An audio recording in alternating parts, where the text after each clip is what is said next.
नमस्कार साथियों। राष्ट्रीय उपलब्धि सर्वेक्षण 2021 गणित कक्षा 8 के मॉडल पेपर में प्रश्न संख्या 102 पर आज अपन डिस्कस करेंगे।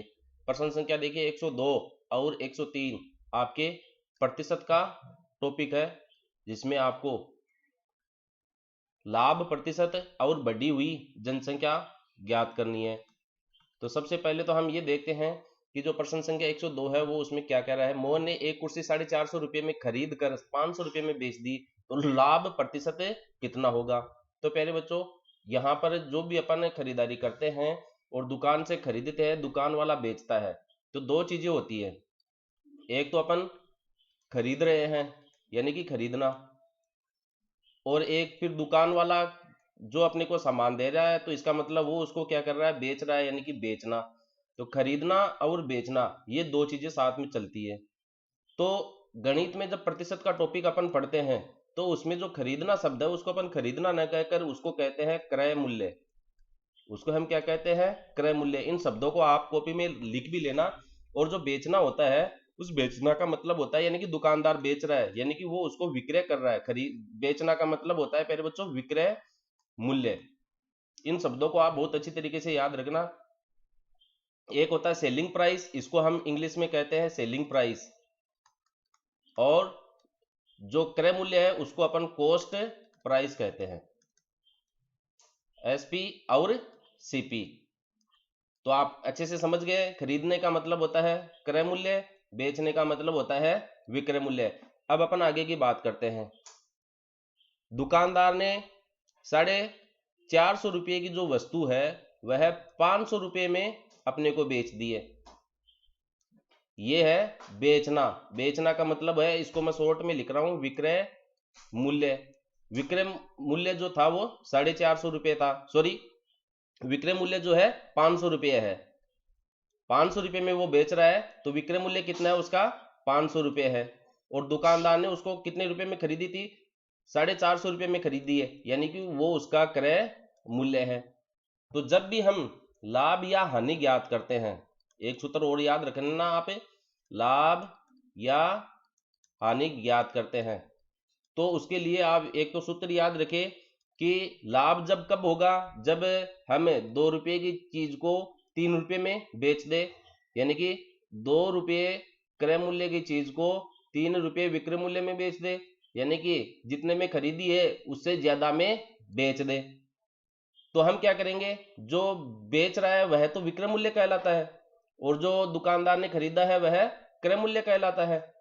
तो विक्रय मूल्य में से यदि हम क्रय मूल्य को माइनस कर दे तो हमें लाभ या हानि प्राप्त होती है। अब देखो लाभ या हानि क्यों लिखा है मैंने। लाभ हमें कब होगा, जब विक्रय मूल्य जो है वह क्रय मूल्य से ज्यादा हो।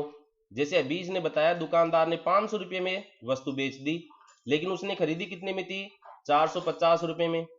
तो बताइए 450 कम है या 500, 500 ज्यादा हो गया। 450 में खरीद कर 500 में बेची, यानी कि ज्यादा में बेच दिया है। तो ज्यादा होगा तो विक्रय मूल्य में से क्रय मूल्य घटाएंगे तो अपने को धनात्मक राशि प्राप्त होगी, यानी कि लाभ प्राप्त होगा। और वही यदि यह 450 रुपये में खरीद कर 400 रुपये में बेच देता तो इसको 50 रुपये का नुकसान हो गया। नुकसान हो गया, इसका मतलब हम कम में से ज्यादा को घटाएंगे, यानी कि यहां पर अगर हानि होती है तो जैसे उसने खरीदा कितने में था, क्रय मूल्य तो था 450 रुपये और विक्रय मूल्य 400 रुपये। अब 400 में 450 जाएगा ही नहीं, इसलिए हम इसका घटाव कैसे करेंगे। 450 में से 400 तो घटा दो आप, 50 हो गया। लेकिन चिन्ह किसका आएगा, बड़ी संख्या का। बड़ी संख्या कौन है, 450, तो ऋणात्मक। तो माइनस का 50 हो गया, तो ऋणात्मक जा रहे हैं, यानी कि नुकसान में जा रहे हैं, घाटे में जा रहे हैं। उस घाटे को अपन क्या कहते हैं, हानि कहते हैं। और यही अपन लाभ के लिए बात करें, जैसे ये 450 और 500 रुपये की बात करें, 500 रुपये में वो बेच रहा है, विक्रय मूल्य 500 रुपये, 450 रुपये में उसने खरीदा था, तो देखिए 50 रुपये प्राप्त हो रहा है, तो ये प्लस का प्राप्त हो रहा है। 500 ज्यादा है, 450 कम है, तो ज्यादा में से कम घटा सकते हैं। 3 ज्यादा है, 2 कम है, तो अपने को प्लस का 1 प्राप्त होगा। लेकिन 2 कम है, 3 ज्यादा है, तो अपने को माइनस का 1 प्राप्त होगा। तो इस प्रकार ज्यादा में से कम घटाते हैं तो अपने को लाभ प्राप्त होता है, और कम में से ज्यादा घटाते हैं तो अपने को हानि प्राप्त होती है। अब ज्यादा कौन है, विक्रय मूल्य। और यहाँ कम क्यों हो गया, क्योंकि उसने कम में बेच दिया, नुकसान खा के बेच दिया। तो इस प्रकार जो लाभ का जो टॉपिक है उसके अंदर क्रय मूल्य, विक्रय मूल्य, लाभ और हानि ज्ञात करने के ये सूत्र होते हैं। अब हम बात करते हैं लाभ प्रतिशत की। इन चीजों को आप समझ लेना अच्छी तरीके से। खरीदना, क्रय मूल्य, बेचना, विक्रय मूल्य, लाभ, हानि। क्रय मूल्य ज्ञात करना है हमें, तो क्रय मूल्य के लिए अपन क्या करें, क्रय मूल्य का लाभ प्रतिशत का सूत्र लिख लेते हैं। लाभ प्रतिशत, प्रश्न में अपने को क्या है, लाभ ही पूछ रहा है वो कि उसको लाभ प्रतिशत कितना हुआ है। तो देखिए लाभ प्रतिशत का सूत्र याद रखना प्यारे बच्चों। लाभ प्रतिशत जो होता है वह हमेशा हम क्रय मूल्य पे ज्ञात करते हैं। जैसे हानि हो या लाभ हो, तो आपको कितने रुपए का लाभ हुआ उसको अंश में लिखेंगे, और उस वस्तु का क्रय मूल्य कितना है उसको हर में लिखेंगे, और उसको 100 से गुणा करके प्रतिशत का चिन्ह लगाएंगे।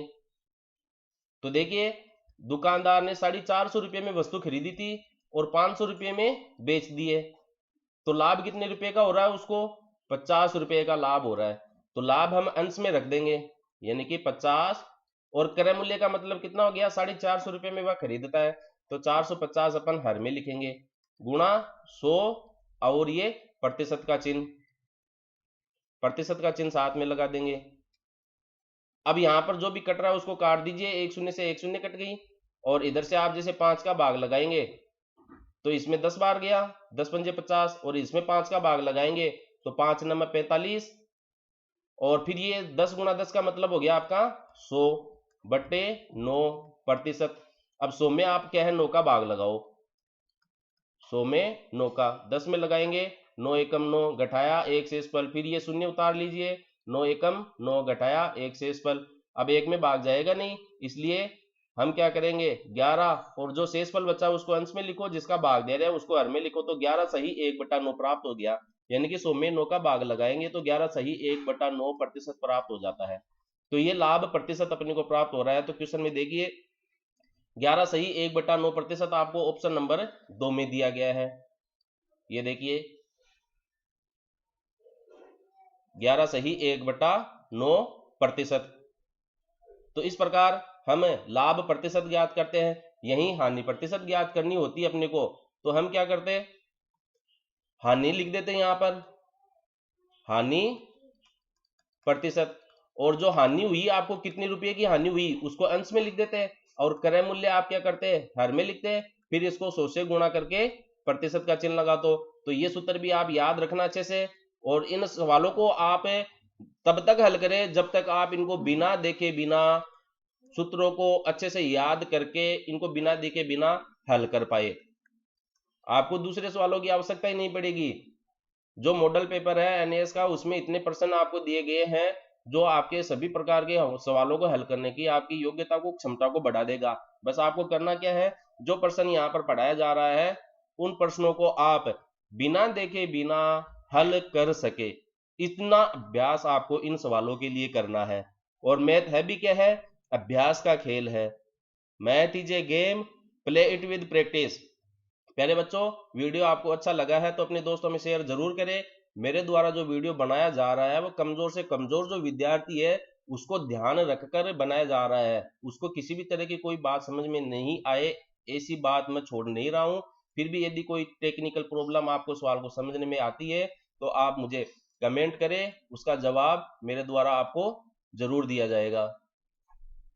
अगले वीडियो में इसके अगले प्रकार के सवाल पर चर्चा करेंगे। तब तक धन्यवाद।